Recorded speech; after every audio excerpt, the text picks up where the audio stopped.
innallaha qad awjaba laha bihal jannah. Sesungguhnya Allah Subhanahu wa taala telah menetapkan untuk wanita tersebut surganya Allah Subhanahu wa taala. Bayangkan hanya dengan beberapa butir kurma Allah menetapkan surga begini. Kenapa? Karena ada keinginan untuk berbagi, melayani orang-orang yang juga membutuhkan, maka Allah Subhanahu wa taala berikan itu sebagai jalan dia menuju surganya Allah Subhanahu wa taala. Au a'taqaha biha minan nar, atau kata Rasulullah, atau Allah telah membebaskannya dari siksa nerakanya Allah. Artinya sama. Karena di akhirat nanti tidak ada tempat kecuali surga dan neraka. Kalau dia diselamatkan dari siksa Allah, dari siksa neraka, artinya tempatnya di mana? Surganya Allah Subhanahu wa taala. Sehingga makna dimasukkan ke dalam surga atau dibebaskan dari siksa api neraka adalah makna yang sama, yaitu Allah berikan kenikmatan berupa surganya Allah Subhanahu wa taala. Yang keempat yang iman disebutkan bahwa berbagi dan melayani itu adalah merupakan sebab mendapatkan pertolongan dari Allah Subhanahu wa taala. Berbagi dan melayani adalah merupakan sebab mendapatkan kemenangan dari sisi Allah Subhanahu wa taala. Sehingga salah satu hal yang bisa kita maksimalkan kalau ingin mendapatkan pertolongan Allah, kalau ingin mendapatkan kemenangan dari Allah adalah peduli dengan sesama. Semangat berbagi, semangat melayani itu harus dihidupkan, dikobarkan. Kenapa? Karena itu adalah sebab mendapatkan apa yang kita cita-citakan. Disebutkan dari Sa'ad bin Abi Waqqas radhiyallahu ta'ala anhu, seorang sahabi jadi yang juga termasuk as-sabiqun al-awwalun. Rasul sallallahu alaihi wasallam bersabda, "Hal tunsaruna wa turzaquna illa bi du'afaikum."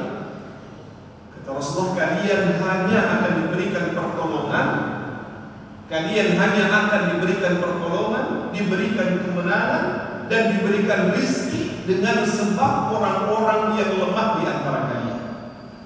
Sehingga ini yang kemudian menjadi syiar salah satunya dari tema yang kita angkat ini, bahwa semangat berbagi dan melayani itu atas izin Allah Subhanahu wa taala akan mendatangkan pertolongan dan kemenangan insyaallah dari apapun yang kita inginkan. Ingin mendapatkan keharmonisan dalam rumah tangga, ini menjadi sebab. Ingin memiliki anak-anak yang saleh dan salihah, ini menjadi sebab. Ingin dikabulkan sesuatu yang kita cita-citakan, ini juga menjadi sebab. Dimudahkannya sesuatu untuk diberikan oleh Allah Subhanahu wa taala. Bahkan Imam Ibnu Battal rahimahullah taala berkata bahwa di antara tafsir dari hadis yang disebutkan tadi adalah bahwa orang-orang yang lemah, para fuqara, para masakin itu kenapa dengannya Allah Subhanahu wa taala memberikan pertolongan dan kemenangan? Karena biasanya dari mulut mereka keluar doa-doa yang lebih ikhlas kepada Allah Subhanahu wa taala. Dan bahkan kalau kita baca dalam sirahnya Munir al-Maqbal itu penting dan perlu untuk kemudian kita kaji. Nama kitabnya adalah Al-Manhaj Al-Hawaki fi Sirah An-Nabawiyyah. Jadi manhaj pergerakan di dalam Sirah An-Nabawiyyah itu. Beliau mengisahkan bagaimana Allah memberikan limpahan rezeki, keberkahan kepada orang yang mau menolong orang-orang yang lemah. Kisahnya adalah dari peristiwa di mana Rasul sallallahu alaihi wasallam ingin dicarikan ibu susuan. Kita tahu orang-orang dari desa-desa itu di sekitar Makkah datang ke kota Makkah untuk mencari anak-anak orang kaya untuk mereka susui. Termasuk Halimah Sa'diyah. Yang dicari pertama adalah anak pemuda-pemuda Quraisy, bayi-bayi dari pemuda Quraisy, karena biasanya kalau yang disusui adalah orang-orang yang terpandang kelak akan mendapatkan ganjaran bayaran yang besar. Sudah keliling ternyata sudah didahului oleh yang lain. Semua berebutan mendapatkan bayi dari anak orang-orang kaya, orang-orang tertentu. Tersisa bayi yang lemah. Lemah dalam artian adalah dari sisi kehidupan keluarganya, anak yatim, tidak berkecukupan dan seterusnya.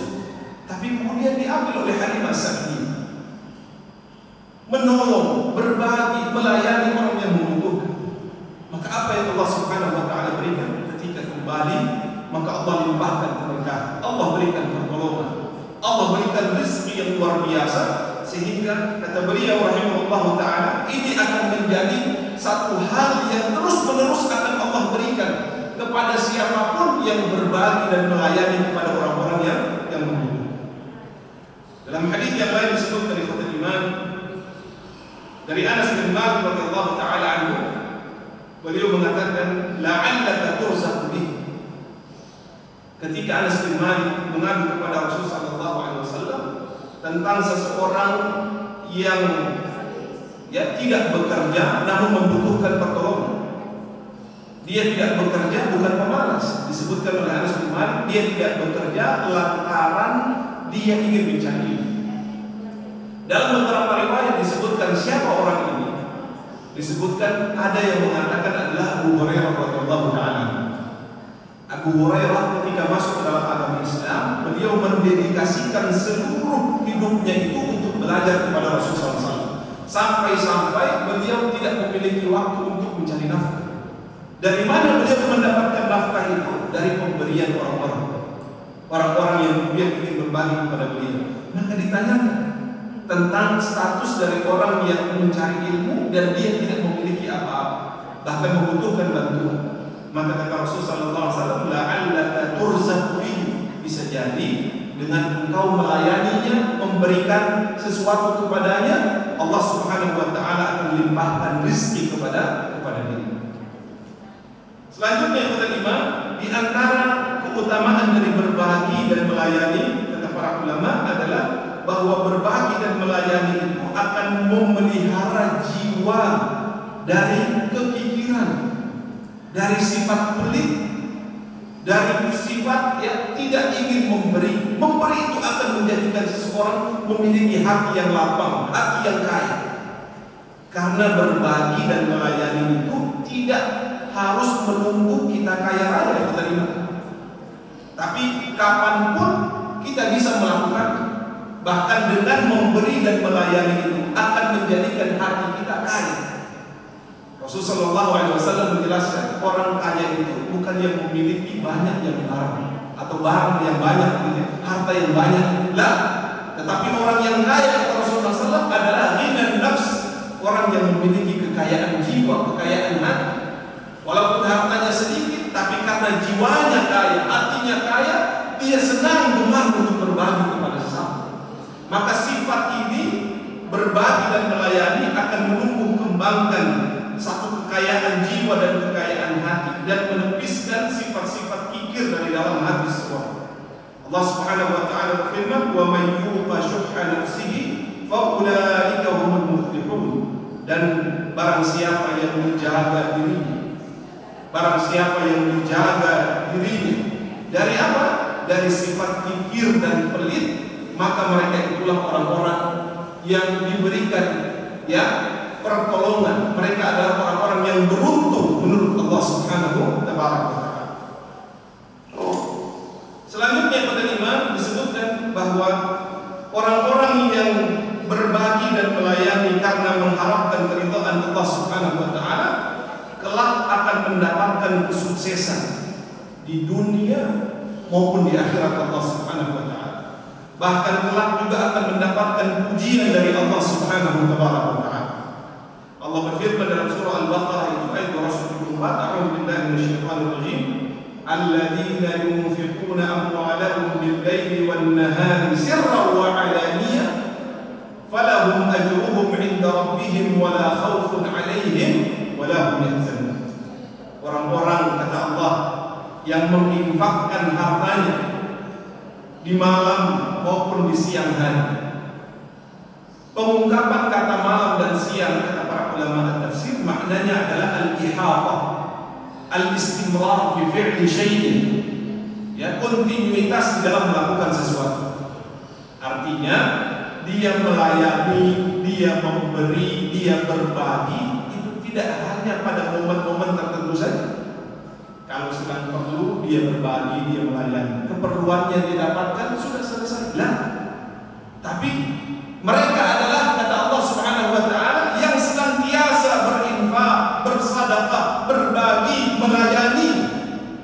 bil laili wan nahar. Gambarannya adalah meliputi siang dan malam. Seperti ketika Allah Subhanahu wa taala menggambarkan bagaimana Nabi Nuh alaihi salam berdakwah. Inni da'awtu qaumi lailan wa nahar. Saya menyeru kaumku ya Allah pagi, siang, petang, malam. Gambaran al-ihata fi fi'li syai'. Ya. Jadi meliputi seluruh waktu, menunjukkan istimrariyah, ya, keberlangsungan, kontinuitas dalam melakukan amalan tersebut. Sirra wa alaniyah. Baik dia melakukannya secara sembunyi-sembunyi atau melakukannya secara terang-terangan. Nah, ini juga merupakan dalil bahwa ketika berinfak dan kemudian menjelaskan, mengemukakan, menghadirkan orang yang berinfak itu juga tidak dicela oleh Allah Subhanahu wa taala. Maka apa yang mereka dapatkan? Falahum ajruhum 'inda rabbihim wa la khaufun 'alaihim wa la hum yahzanun. Mereka akan mendapatkan pahala di sisi Allah Subhanahu wa taala. Mereka tidak akan merasa takut dan mereka juga tidak akan bersedih. Mereka akan mendapatkan pahala karena yang mereka lakukan khutbah iman adalah satu amalan yang mendatangkan pelipat gandaan pahala yang luar biasa di sisi Allah Subhanahu wa taala. Di antara amalan yang didam-damkan oleh mereka yang diwafatkan oleh Allah Subhanahu wa taala adalah pahala ini. Pahala untuk dapat berbagi, berinfak, bersedekah dan juga melayani.